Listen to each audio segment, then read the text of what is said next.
everybody. Welcome back. It's another episode of the Nonprofit Show.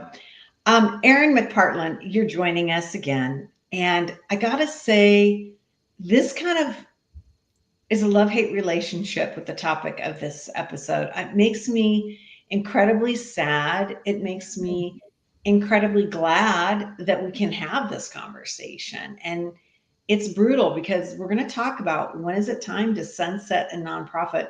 And sunsetting is a kind word to say closing down, isn't it? It's the kindest word. I think we say winding down, closing down, but it is the reality is the eventual ending of the organization. It's really powerful. It's a conversation that I think is best had up front and now and transparently. And I think you're going to really help us to understand what this can look like, so that it's fraught. It's less fraught with problems. And again, I'm sad to have this conversation, but I'm really grateful to have it, so that we can understand how to navigate these things. We get to have amazing conversations like this and navigate them with brilliance because of our partners. And they include Bloomerang, American Nonprofit Academy, Staffing Boutique, Crescent Cares, Third Sector Company, Your Part-Time Controller, and Fundraisers Friday, along with JMT Consulting. I'm Julia C. Patrick, CEO of the American Nonprofit Academy. Hey, Tony Bell, one of our other co-hosts, and I have written a book called The Architecture of Fundraising. It's available on Amazon. It's a great read, and it's a really great tool to have if you are part of any fundraising efforts for your organization. Hey, Erin McPartlin, welcome back, principal of Erin McPartlin Consulting. Erin, I warned you about this. Give me the elevator speech about what it is that you do. Well, thanks, Julia. First of all, thank you for having me back. This is, again, not the topic that we all want to dive into, but it is a necessary one. So a little bit more background on me. I was an executive director for quite some time, back from the early aughts until 2023, ran an organization in Chicago. And for the last 3 years, I've had just this most amazing opportunity to now work for myself on behalf of other organizations. So I work with mainly nonprofits, of course, but I specialize working with boards, board development, strategic planning, operational development. I do some interim executive director gigs, which I also really enjoy. And then this, now these, organizational closures have popped up on my radar as something that I'm apparently good at, and I want to be able to share this knowledge with other folks. It's not always easy to find. It's not easy to find because I feel like it is such an emotional topic, and there's a lot of shame and blame. It can't exist. And so I appreciate you kind of helping us to understand how we should even begin to look at this. So let's dive in, Erin, and really kind of get your perspective on something to start off with, making that tough decision to close down. What does this look like? And help us to understand what the journey could be. Yeah. And this is really where I think so many people are probably, if they're listening to this today, or if they're, tuning in months from now, this is the tougher piece of when, and, then there's the how, because the how is so confusing and it feels so unknown. But the when to make this decision, it's usually a ramp that they've been on for quite some time. So you might have an organization. Let's start out with the top three. So we might have mission accomplished. That is the best case scenario, right? Like we existed for a reason. That reason, whether we've accomplished it or maybe even it's less relevant today. Maybe the market is now saturated, that there's so many more people and more organizations doing that work. So that might be one of the scenarios, and that's usually, the best one that we can close with. The middle ground tends to be more of that operationally weak, or operationally, I'll call it operationally stale, with maybe a weak infrastructure. And this might be an organization that has been around for a long time. Perhaps they had a real peak at one point, but they've been wearing many, many hats. They have maybe a small team, a board might be a bit disengaged, but their mission is still necessary. And so this is the part where they really struggle because they feel, whether it's morally, missionally, if that's a new word I invented, um, obligated to keep this going, and they're really struggling, and they've been on a roller coaster. Um, and the third category is certainly an offspring of that, which is it's just become unsustainable, and that might be from a sense of typically financially unsustainable. There might be something that came up with a threat of another organization, or perhaps they lost a key person, and all of that becomes like this is no longer something that we can sustain. You may have already been in that operationally stale to weak infrastructure category, but now you're looking at making some really difficult decisions. And a few things along the way come up. It's often that it's been a few years of this. It's rarely new. And whether they recognized it or didn't recognize it. And I think that's one of the key pieces, is to make sure that that conversation, while no one wants to be the person to be bringing it up, the conversation does have to be happening.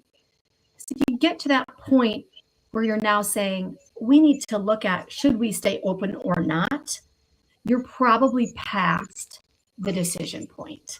The decision probably should have happened a year or a few years ago. And maybe now you're at a point where you just want someone else to make that decision for you. And that's something that I see quite a bit, that they are just kind of hanging on to that. And what doesn't help is we see a lot of these like intermittent reinforcement, these bits of glimmers of positive stories, of impact, of situation, of a constituent that came to you and said, this really changed my life. You may get a new donor, or a donor who's come back and said, hey, I'm looking at, contributing to you again, or a new grant. But again, that reinforcement tends to be more intermittent, but it's what kind of keeps us in that game when we should have been facing the realities sooner. Wow, that just gave me the shivers because, and maybe it's like human nature or personality, but what you just said, it doesn't take a lot to get you to think we can gut this out. I see what you're saying. I never thought of it that way. It's like, yeah, but we just got this donor, we just got this interest, and kind of level setting our emotions and our expectations to the greater journey. Like, yeah, you got one or two, but the reality is you need 10 or 50. I mean, it's just a brutal thing, isn't it? And that might get us through the next few months, might get us through the next year, but what's beyond that? So then we're getting into bigger cash flow conversations, which I know we're going to talk about a little bit more in our conversation. Yeah, it's so interesting. It's a very emotional aspect. And especially if you're with a founding board, or you have founders, you have people that have strong personalities, which I would venture to say most boards, that's what you have, right? And so it's just such an interesting thing to kind of navigate through this process and trying to leave some of these emotional aspects and the human nature and putting it more into the business side. So let's talk a little bit more about that, because you have to be strategic. Mm-hmm. You have to be compassionate. Talk to us about these four main areas: people, communications, finance, and risk. Yeah. What should it look like? Yeah. And I think, starting with people, one of the, you were balancing in your lead up here about emotion. And emotion is such a strong component of this, because why are we doing this work in the first place? Whether we're on the staff, whether we're a founder, certainly that's even more difficult. or if we're a board member, it's because we believe in the work and we know how important the work is. So to say, we're going to end the work, it does feel, there's certainly a feeling of failure, of we should have done something else. If we're past that mission accomplished piece and we're getting into, so it's very conflicting. And I think one of the things we have to go back to with people also is, for especially boards, this is one of your main responsibilities. And when we get to this point sometimes with boards, whether there's conflict or avoidance, because boards tend to get disengaged if things are getting a little weak, stale, unsustainable, uncertain. We might have conflict. Maybe it ends up being 3 people are the ones who keep making the decisions, and the rest of the board is disengaged. So one of the main things is making sure that the full board is engaged and informed in this, not only the lead up, the conversation, but then in the process. It's absolutely critical because it's going to come down to them. And other considerations and factors before I go into all of the other ways to manage this process altogether, but we have to look at what are the consequences if we close, and there's a myriad factors, the consequences to people, to our community, to our dollars, to our donors. Yeah. But the really big question that I want boards and staff to ask themselves is, what is the cost of our inaction? If we do nothing and we just, well, I think we might get that next grant and that will keep us going. Perhaps we go into debt, which is a whole other conversation of risk management. But heading into those type of decisions, we have to consider all of the factors. And that's where things get quite risky.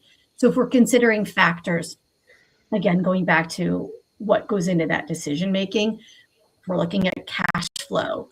Do we have any upcoming commitments, a service commitment, an agreement, or restricted donations that we might be at risk of not being able to deliver on, Right. or that might inhibit our timeline. And so I often see boards show up for a meeting, they meet from, every month, every couple months, they read some reports and they move on, not really getting into what some of those critical aspects are of their role and responsibilities. All of those are key factors. And when we're getting into making that decision, I'm just going to hop back a little bit more to that, Julia, if you don't mind, is I highly recommend getting as much information as possible about your organization. So making sure you know all of your finances, your cash flow, any debts, liabilities, what your assets are, having a very strong understanding of your burn rate and your runway. That is really going to be key in helping you make decisions. And what I don't want to see organizations get into is biting off more they can chew because it's this reinforcement of their work, but it becomes a commitment that they can't sustain.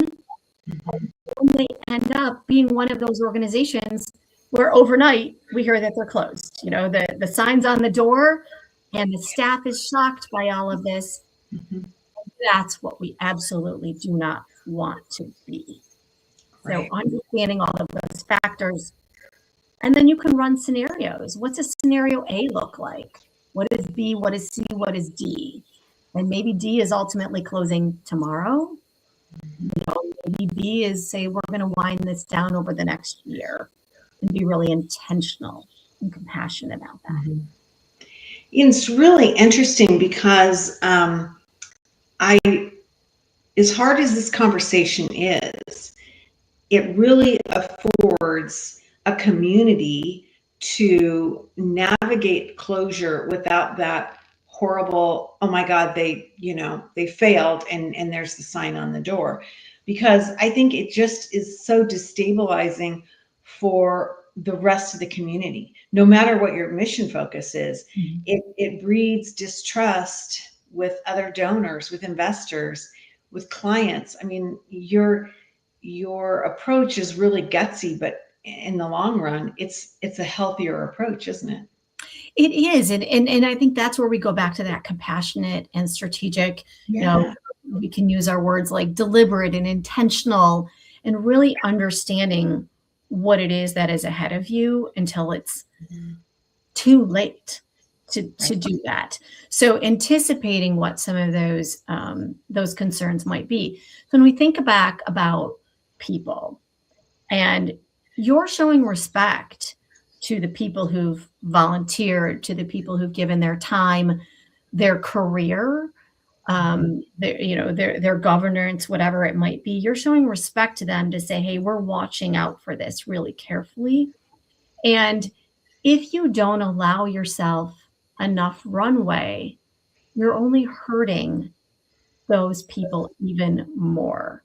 So by anticipating an ending that gives you some runway to say, okay, we've got, this amount of money, we are burning rate at a faster than we're able to bring it in. Our cash flow has been a mess for a while. It doesn't look like we're going to have a significant turnaround. We can start having those conversations and respecting that our staff would want to find other jobs, that we could help them find Right. other jobs. And that's, again, that's the compassionate project management that I think is so critical here. There can also be confusing and conflicting things if we have a long-term ED, which I was one. I didn't have to close an organization. Fortunately, they're still thriving. But I know how much that becomes part of your life and your family. Right. If that ED has been a founder, Mm. that gets complicated. And sometimes we might have a scenario where that ED might exit before we do the final closing. It might be part of it. There's been situations where EDs had to abruptly leave for whatever reason, a health situation, a family situation, and we didn't have enough succession planning and infrastructure built in. And now we are at that unsustainable point, and we're forced to make this decision. So I approach, if I'm helping an organization close, and anyone who might be listening to this, showing respect to your constituents, your staff, your volunteers, by making the decision before it's critical, and you can't even cover payroll. Right. Right. It's really bravery that you have to kind of acknowledge for the greater good, right? You've got to go beyond what you're feeling as an individual or maybe even a team and look beyond yourselves. It's kind of interesting, Erin, because you're asking a group to surrender their own ego in some sense of it, right? To look for the greater good. Well, it's also preserving it, in my opinion. It's preserving Yeah. public perception and preserving Mhm. the positivity and the work that this organization did, whether it's just for a short time or often for decades. So I look at it more in that way, that that's part of that respect. Mhm. Um, and I think that brings us then to communication. So once a decision is made or is even being discussed, there's certainly responsibilities that the board has to start, a plan of dissolution, and it gets into much more governance and compliance. And you're looking at, I would say, a minimum of 4 months to 6 months, but there's a lingering aspect that can go on for at least a year. And there's ways to go about that to make sure that you have people in place that will still manage that aspect of it. But if done well and right, you don't want it to be an overnight situation. So with communication comes that really deliberate, intentional piece where you want to have some tiered communication. You want to balance transparency with also risk management. You certainly don't want it to be all out there, because, with too much information or a void of information, people will fill in the blanks, and you Mhm. don't want them writing the narrative for you. You want to control that. Mhm. So making sure the board members are fully aware and immersed in this conversation and their vote to do this. key staff, constituents when necessary, depending on your work, the amount of your work. But one of the key factors there is within the stakeholders and the key donors. Someone who's been along with you for the ride for a long time deserves that one-on-one conversation. And you have to be careful too with if there's any restricted grants. You've got to make sure you understand those very well within your financials to manage that. And when that also affects the timing of when you may close and when you may not close, if you're executing a grant too. I love, Erin, that you nailed it down to, like that 4 to 6 month window, because that was one of the questions that was lingering in the back of my mind is, what if you're strategic about this? What should this look like? And I realized all 1.8 million nonprofits that are registered in this country are going to have different paths. Great. I mean, yeah, I get that. But I think that's really intelligent to say, okay, look, this is where we're going to have to really work hard and not just languish, but be strategic over this period of time. So I appreciate you kind of giving us a heads up on that. We don't have a lot of time left, but I want to talk next about kind of this aspect of, and I love this terminology, the elegant ending and the new beginning, so that some part can go forward. Definitely your leadership is going to go forward. Donors are going to go forward in different ways. How does this play out? Yeah, and I thank you for asking that. And I think I want to give credit to the elegant endings was a term that founder and a board chair, she coined that as we were planning the timeline for their project management and closure. And she really said that, and that stuck with me. So I'm using it. I'll give a little wink and nod to her.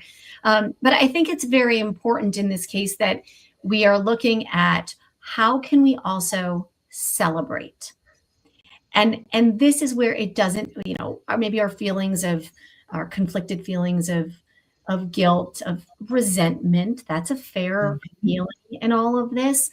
But if we certainly don't want to ignore those as well. But if we look at if we're doing it carefully and we're managing, our communications, we're managing our dollars, nonprofits, most nonprofits within their bylaws are also going to say that any remaining funds are going to go to other organizations. Mm-hmm. So if you, again, do this carefully enough and you have funds still in your reserves after you're trying to take care of your employees, manage anything that, you might be owing them, payroll, PTO, anything that would be related to contracts, all of your obligations. If you do this carefully enough, you may have some funds left over. And it's kind of a fun way to celebrate, to say, okay, now let's look at the organizations that are doing great work in this space that we can give these funds to. And that's a really nice way to also celebrate. I would encourage boards and staff even to look at, are there ways that the work you've done, whether it may be something proprietary, but maybe not, maybe the experience you have, the lessons you've learned along the way, maybe the people you've met with, can those go to other organizations that you've met with? This is very separate from a merger, which is a whole other complicated conversation. But there might be partners in this space that you can hand that off to. And it doesn't have to feel like the work you've done for this period of time has to go away. So there is an opportunity here to continue the work, continue the mission, and even mentor to other organizations in this space in a program mission related way. Mm-hmm. Yeah, I like that, because there are lessons learned, right? Through a journey of nonprofit leadership. And you said something that was really interesting in the very beginning, and that is sometimes our journey plays out. We've solved our mission, or the marketplace has changed, or what we felt scientifically even about our mission has changed, and we no longer follow certain protocols. But I think that knowledge is really important to transfer that. And I love that you use that word mentor, because I think that's incredibly valuable and a tough thing to lose, right? Absolutely. And it's also giving us permission. Hmm. We go back to that tough decision making, giving ourselves permission to say, hey, the way that we've done this or the marketplace has changed, and we don't have to be here forever. We've done this work and we can feel really good about how we're bringing it to its conclusion. We can pass along, our years of experience, our mentoring, what maybe even products and development to say, hey, we're going to pass this along. We can help our staff find their place in a new or similar organization. We can mentor them in a certain way as well. And we can celebrate that. And I think that helps with that public perception too. Right. Well, and I've got to believe, Erin, and again, we don't have a lot of time left, but I've got to believe that for some communities, this is going to be so disruptive and so new that it's fraught with a lot of tension. And then other communities where maybe they've experienced this, they have a little bit more knowledge or understanding. I mean, have you seen that? Yes, and it really does come down to the how long we've been kind of holding on to the organization. Yeah. And if it's become something that now we're at a point where it's unsustainable and it becomes frustrating, and how are we wrestling with all of it? But if we give it enough runway and enough timeline and enough thought and positivity, I think it can be done in a way that, and maybe we're even, again, going back to that mentor word, maybe we're helping to mentor newer organizations that are starting up that could benefit from our experience as well. Yeah, I love it. I feel, Erin McPartlin, we could tell you anything, and your hair wouldn't catch on fire, and you'd be calm and centered and help lead us through these changes. Erin McPartlin, this has been a great conversation. I started off by kind of undermining you a little bit by saying I didn't want to have this conversation, but I'm glad that we did. And it's a brave one. It's a right one. It's the right one to have. And so thank you. Erin McPartlin is a principal of Erin McPartlin Consulting, and you can learn more about her work at erinmcpartlinconsulting.com. What a great conversation to have with you today on the Nonprofit Show. Lots of lessons in this conversation, Erin. Whether you're on the trajectory of sunsetting your organization or not, I think a lot of the things that you said are very wise. Thank you. I appreciate that. And I also want to encourage organizations to seek help. There are folks like us out there, and seek help. You don't have to make all of those decisions and navigate this by yourself. Yeah, I love that. I love that that's the way to end this. I think that's just brilliant. You know, we are so grateful to have these conversations like we've had here today with Erin because of our amazing partners. Most of them have been with us since the very beginning. We're marching towards our 1,500th episode and year 7. And these folks that have been with us include Bloomerang, American Nonprofit Academy, Staffing Boutique, Crescent Cares, Third Sector Company, Your Part-Time Controller, Fundraisers Friday, and JMT Consulting. These are the folks that join with us day in and day out on the Nonprofit Show. Erin, I say this mantra at the end of every episode, and I have from the beginning, and it means something different all the time. But today I'm saying it and thinking of it in a completely new way, and it goes like this: to stay well so you can do well. Thanks, everyone. We'll see you again.